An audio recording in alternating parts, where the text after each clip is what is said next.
اعوذ باللہ من الشیطان الرجیم بسم اللہ الرحمن الرحیم السلام علیکم ورحمۃ اللہ وبرکاتہ۔ دوستو، پیش خدمت ہے 7 دن میں حاجت پوری کرنے والا سورہ یاسین کی ایک آیت کا مجرب وظیفہ۔ سورہ یاسین کی صرف ایک آیت ہے، آیت نمبر 9۔ چلیں یہ بھی بتا دیتا ہوں، اس کے پڑھنے کی ترکیب آپ کو بتا دیتا ہوں۔ میں نے اس کے اوپر پہلے بہت سارے عمل اس کے بتائے ہوئے ہیں، وظائف بتائے ہوئے ہیں، اور اس کے امپیکٹ، اس کے بہت اچھے فیڈ بیک بھی آلریڈی ویڈیوز پہ کمنٹ کی صورت میں موجود ہیں۔ آج میں آپ کو اس آیت کی وہ خوبی بتا رہا ہوں کہ جس سے آپ اپنی کسی بھی حاجت کی تکمیل کر سکتے ہیں، وہ بھی 7 ڈیز کے اندر۔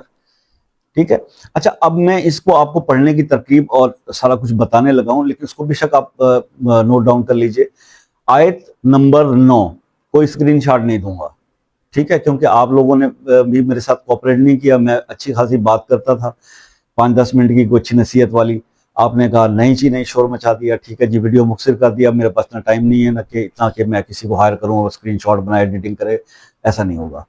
نوٹ کر لیجئے آیت نمبر 9 سورہ یاسین۔ وَجَعَلْنَا مِن بَيْنِ أَيْدِيهِمْ سَدًّا وَمِنْ خَلْفِهِمْ سَدًّا فَاغْشَيْنَاهُمْ فَهُمْ لَا يُبْصِرُونَ۔ اس آیت کو آپ نے پڑھنا ہے۔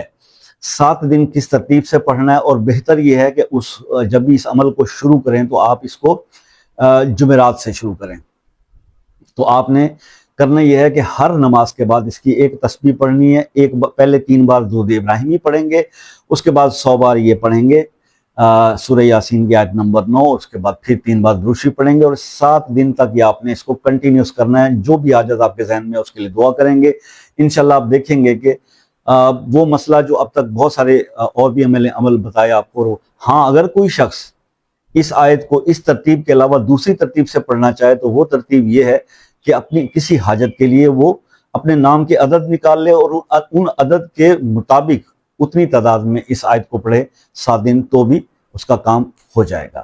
آئی ہوپ کہ آپ کو عمل پسند آیا ہوگا، سمجھ میں بھی آیا ہوگا۔ کچھ بتانے سے رہ گیا ہو، انسان ہے بھول چک ہو جاتی ہے، تو واٹس ایپ پر رابطہ کر لیجئے گا، حاضر بیٹھے ہیں ضرور جواب دیں گے۔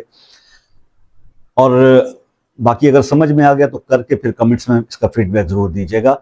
دعا میں یاد رکھیے گا، زندگی رہی تو نیکسٹ ویڈیو میں ملاقات ہوگی، تب تک کے لیے اجازت دیجیے، اللہ حافظ۔